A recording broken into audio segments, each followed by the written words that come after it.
इमरान साहब, बड़ा ज़बरदस्त कल इमरान खान साहब का इस्तकबाल भी हुआ लाहौर में। वो जब दाखिल हुए और उसके बाद वापस उन्होंने लाहौर ही आना मुनासिब समझा। हालांकि ये भी पहले उन्होंने वहाँ पे कहा भी था सुप्रीम कोर्ट में कि मैं बनी गाला चला जाऊँ, लेकिन फिर बाद में वो ज़मान पार का आ गए।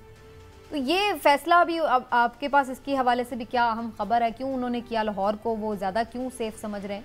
और फिर इससे आगे अब आप क्या देख रहे हैं? ये जो लड़ाई यहाँ तक पहुँची है, अब आगे किधर जा रही है? बिस्मिल्लाहिर्रहमानिर्रहीम। समीना, पहले तो अगर आप लाहौर की बात कर रही हैं, इस्तकबाल की बात कर रही हैं, तो सीधी सी बात है, इमरान खान एक मकबूल लीडर हैं और जब वो आए हैं तो उनका इस्तकबाल होना ही था। दूसरी बात, हमारे वाकफान आल ने जो हमें बताया कि इमरान खान साहब ने बनी गाला का फैसला जाने का फैसला तब्दील क्यों किया। तो बनी गाला जाने का फैसला इसलिए तब्दील किया गया कि इमरान खान साहब की वहाँ से इस्लामाबाद से टेलीफोन पे गुफ्तगू हुई थी अपनी अहलिया से, बुशरा बेगम से, और बुशरा बीबी ने उन्हें यह कहा कि आप वहाँ पे ना जाएं, यहाँ लाहौर तशरीफ़ लाएं और मैं आपके लिए दुआएं भी कर रही हूँ और आपके लिए लाहौर आना बेहतर है। इसलिए फिर अपनी बीवी से फ़ोन पे गुफ्तगू करने के बाद और उनके मशवरे के बाद उन्होंने वो इरादा अपना तरक किया और बनी गाला जाने की बजाय उन्होंने लाहौर आने का फ़ैसला किया। तो ये जो है, इसके पीछे भी फैसले के पीछे बड़े अहम फैसले वैसे वो करते हैं अपनी बेगम से, बिल्कुल वो करते हैं, क्योंकि रूहानी तौर पे भी वो उनसे मुतासिर हैं और उनकी बातों को वो जो है वो हमेशा उन्होंने कदर की निगाह से देखा और अहमियत भी देते हैं। तो लिहाजा ये जो है फैसला, इसके पीछे भी असल में वही मामला था। इमरान साहब, आज खान साहब ने खिताब में अल-कादिर ट्रस्ट के हवाले से भी जो केस हुआ है उसके ऊपर भी क्लैरिफिकेशन दी और उन्होंने बताया, अपना वर्जन दिया कि वो सारे पैसे जिसकी 60 अरब रुपए की बात हो रही है वो मेरे अकाउंट में थोड़ी आए, वो तो सुप्रीम कोर्ट के अकाउंट में गए हैं। और फिर उसके बारे में उन्होंने बताया कि ये जो केस है ये बाद में है जो इसके पैसे ट्रांसफ़र हुए हैं, जबकि अल-कादिर यूनिवर्सिटी तो पहले बन गई थी, उसका संगे बुनियाद पहले था। तो ये आप समझते हैं कि ये वाकई कोई कमज़ोर केस था हुकूमत का? देखें, गुजारिश ये है कि ये तो केस में जो होता है ना वो बाद में साबित होता है कि कमज़ोर क्या और मजबूत क्या, और कानूनी तौर पे इस पे हमारे जो कानूनी माहिर हैं, हमारे एनालिस्ट हैं फैसल चौधरी साहब, वो बता सकते हैं कि कोई केस जो है कितना कमज़ोर या मजबूत है। हम तो जो हैं वो बात करते हैं सियासी पहलुओं से और उसका एनालिसिस करते हुए। देखिए, इमरान खान साहब जो हैं वो अल-कादिर ट्रस्ट के हवाले से जितनी भी उन्होंने गुफ्तगू की या की है वो सारी बात ठीक है, लेकिन एक बात आप देखें कि उनका ये भी कहना है कि जनाब मुझे तो उन्होंने सारी जिम्मेदारी शहजाद अकबर साहब पे डाल दी है। वो शहजाद अकबर साहब जो है वो कहते हैं जी शहजाद अकबर ने मुझे कहा कि बड़ी खुफिया दस्तावेज़ है, इसको खोलें ना, मुझे तो पता ही नहीं इसमें क्या था। उनके कहने पे ये सरबा मोहर जो लिफाफा था वो काबीना से मंजूर करवाया गया। तो अगर इमरान खान साहब इस तरह के वज़ीर आज़म के तौर पर फैसले करते रहे हैं कि कोई भी उनसे अपनी मर्ज़ी से लिफाफे बंद लिफाफे में जो मर्ज़ी फैसला करवा ले, तो फिर तो बड़ी अजीब सी बात है। लेकिन केसेस की बात हो रही है, एक केस में आज रिलीफ भी मिल गया और जो गैर शरई किस्म का जो केस था उसके वो निकाह का, उसके ऊपर उसको नाकाबिल समाअत करार दे दिया गया। तो आप समझते हैं ये कोर्ट का अच्छा फैसला? आज ये देखिए, इमरान खान साहब को तो रिलीफ पे रिलीफ मिल रहा है तो अच्छी बात है। रिलीफ अगर उन्हें मिल रहा है और अदालत ये समझती है, मैं फिर ये कहूँगा कि मैं तो इस पर फैसला करने वाला कोई नहीं हूँ कि ये सही था या गलत था, लेकिन गुजारिश देखिए मैं ये समझता हूँ कि अगर अदालत ने समझा कि ये काबिल समाअत नहीं है तो ठीक है, फिर फजूल अदालतों का भी वक्त ज़ाया नहीं होना चाहिए। और देखिए, रियासती मशीनरी जो है बड़ा खर्च होता है। इमरान खान साहब जब अदालत में पेश होते हैं तो हमारा सरमाया जो है अवाम का पैसा वो भी ज़ाया होता है। चलिए काज़मी साहब से राय लेते हैं। इमरान साहब ने तो कहा है कि जो अदालत करती है वही ठीक है, लेकिन काज़मी साहब की राय पहले मैं जान लूँ। काज़मी साहब, लाहौर आए खान साहब और आज निस्बतन बड़ा एग्रेसिव खिताब भी था उनका जो मैंने सुना, और उसके साथ फिर हम ये भी देख रहे हैं कि जो अदालतों से उन्हें रिलीफ मिला है। आपके ख्याल से उनके इस कॉन्फिडेंस की और इस एग्रेशन की वजह क्या है? देखिए, पहली बात तो जो आपने कहा कि जिस तरह अपनी बेगम के कहने के ऊपर वो लाहौर वापस चले गए 4 घंटे का सफर करके, देखिए यही कुछ चीजें जिसकी वजह से पाकिस्तान के मर्दों में खान साहब के लिए हमदर्दियां बढ़ती जा रही हैं। क्या बेगमात के हवाले से हम सबको पता है कि उनकी सारी सोच रही थी आप ये कहेंगे कि हम सब भी अपनी बेगमात के कहने पर ही उसी तरफ चले जाते हैं जब वो कहते हैं। हम समझ सकते हैं ना, सिचुएशन हम समझ सकते हैं सारे, तो इस वजह से जो है उनकी हमदर्दियों में इजाफा हो रहा है। देखिए, मसला ये है कि खान साहब को जिस किस्म के मुकदमात का सामना है, क्या वो जेन्युइन मुकदमात हैं? क्या ये कोई शख्स मानने के लिए तैयार है कि इमरान खान दहशतगर्द है? आज जिस तरह आपने कहा कि उन्होंने अपने खिताब के अंदर कुछ बड़ी सख्त बातें की और उसमें उन्होंने ये भी जिक्र किया कि मैं 50 साल से इस मुल्क को रिप्रेजेंट कर रहा हूं, और यही वो चीज है जो आलमी मीडिया भी पूछता है कि आपने इमरान खान के ऊपर दहशतगर्दी का मुकदमा, फिर आप उसकी जाती जिंदगी तक यहां तक चले गए कि आप कह रहे हैं कि जनाब आपका निकाह कब हुआ था।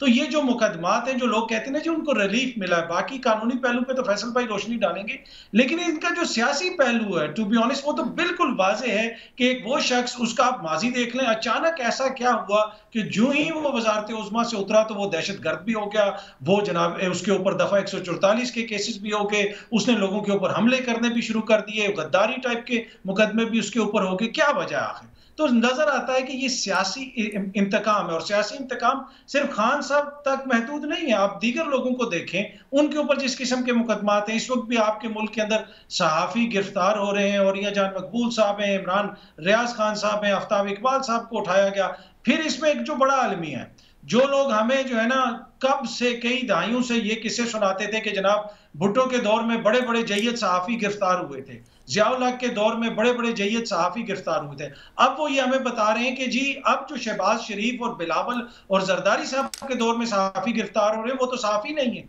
क्योंकि उन्होंने तो हुकूमत के खिलाफ लाइन ली हुई है। तो जो जिनको भुट्टो ने गिरफ्तार किया तो बड़े बड़े जय्यद नाम है, नाम नहीं मैं लूंगा, क्या वो सहाफ़ी नहीं थे? उन्होंने तो लाइन ली हुई थी, तो इसी वजह से वो गिरफ्तार हुए थे ना। वैसे तो सैकड़ों सहाफ़ी थे उस दौर में भी, उनको भी गिरफ्तार कर लेते। इसी तरह ज़िया साहब के दौर में भी सैकड़ों सहाफ़ी थे, चंद सहाफ़ियों ने हुकूमत के खिलाफ एक बाकायदा पोजीशन ली, तो जिसकी वजह से वो गिरफ्तार हुए। तो यही है कि इस वक्त भी कुछ लोगों ने लाइन ली हुई है, जरूरी नहीं है कि आप उनके नुक्ता नजर से एग्री करें, लेकिन जमहूरियत में यही होता है कि आपको ये बर्दाश्त करना पड़ता है। लेकिन अनफॉर्चुनेटली हम देख रहे हैं कि ये अदम बर्दाश्त जो है, ये दिन ब दिन इसमें हमें इजाफा ही नजर आ रहा है। चौधरी साहब, इमरान खान साहब को अभी रिलीफ मिला है अदालतों से, लेकिन अभी बहुत सारे केसेस बाकी हैं ज़ाहिर, और अभी ये भी ज़मानतें वक्ती हैं। इमरान खान साहब को दोबारा भी इस्लामाबाद जाना पड़ सकता है, लेकिन इमरान खान साहब खुद को लाहौर में ज़्यादा एक पक्का ठिकाने के तौर पर लाहौर को क्यों समझते हैं, यहाँ पर वो ज़्यादा सेफ क्यों महसूस करते हैं, जबकि वो ज़्यादातर पहले बनी गाला में ही रहते रहे? देखिए, पहले तो मैं आपको ये क्लियर कर दूं कि ये जिस अपना बात का जिक्र कर रहे हैं, लाहौर की वजह वो नहीं है। वो ज़ाहिर है लाहौर में रहते हैं, उनकी बेगम भी हैं, उनकी पूरी फैमिली वहाँ पे है, वो नवंबर के बाद वहीं पे मुकीम है, और वहाँ पे एक्टिविटी ज़मान पाक से ही जनरेट होती है पीटीआई से मुतालिक। और जिस तरह से लाहौर ने वालहाना तौर पे उनको एक्सेप्ट किया है, वो लाहौर में सारी उम्र रहते हैं, इस्लामाबाद में तो बाद में आए।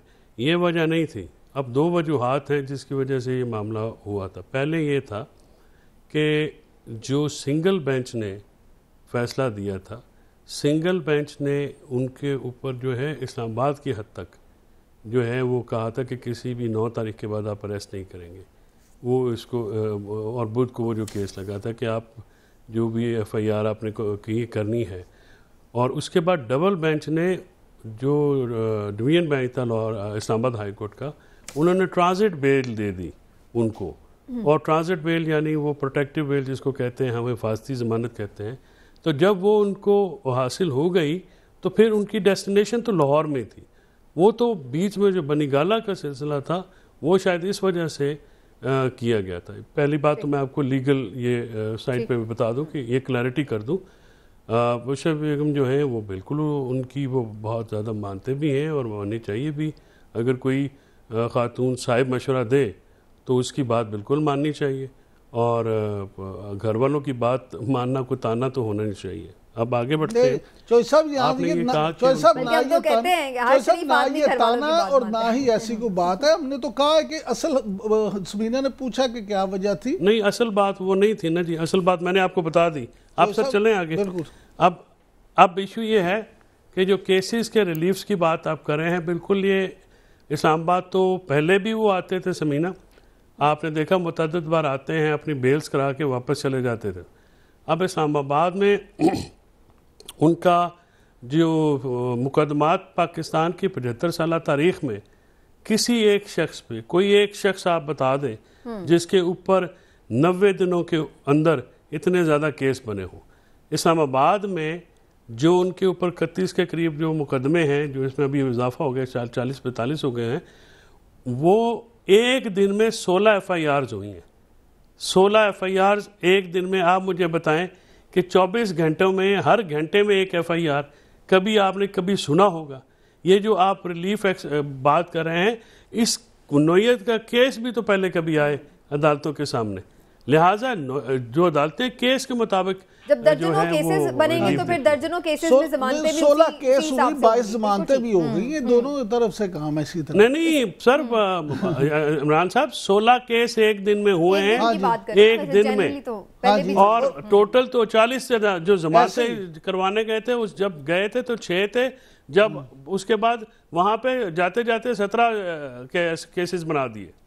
देखिए ना, इस तरह की जो क्रिमिनल लॉ है या क्रिमिनल सिस्टम जैसे सिस्टम है, उसका अब्यूज भी आपने कभी नहीं देखा होगा इस तरह से। और इस वक्त हजारों कारकुनान और जो है PTI के लीडरान जो हैं, उनको उठा के राउंड अप करके वो MP मेंटेनेंस पब्लिक ऑर्डर में बंद करके, अभी श्री मज़ारी साहबा की जो साहबजादी हैं, मैं उनका ट्वीट पढ़ा था, वो आज उनको देखने गई है अडयाला में, उनको रखा क्या है, उनको दवाई नहीं दी जा रही, उनकी सेहत इंतहाई डिटेरियोरेट हो गई है। जो ख़वातीन प्रिजनर्स के साथ वहाँ पे किया जा रहा है, वो उनको देखभाल उनकी मुकम्मल नहीं है, उनको तबी इमदाद जो है ज़रूरियात उनकी पूरी नहीं है वो, और जो दूसरी ख़वातीन हैं उनके साथ जो है बाकायदा टारगेट उनको किया जा रहा है। इस सारी चीज़ को किसी एक इंसाफ के तनाजुर से या ह्यूमन राइट्स के तनाजुर से देखना तो डॉक्टर यास्मीन राशिद साहिबा, बहरहाल शुक्र है कि उनको वो रहा हो गई हैं, क्योंकि जाहिर है वो खुद भी कैंसर सर्वाइवर हैं। और जिस तरह से अब उसमें ये हुआ है कि लाहौर में जिन लोगों को रहा किया गया अदालत की तरफ से पब्लिक ऑर्डर में, उनको दूसरे मुकदमात में गिरफ्तार करके जो जैसे होता है करा के तो वो कर दिया। तो ऐसी जो ब्रूटैलिटी है स्टेट की तरफ से, ये कभी भी नहीं देखने की मिली।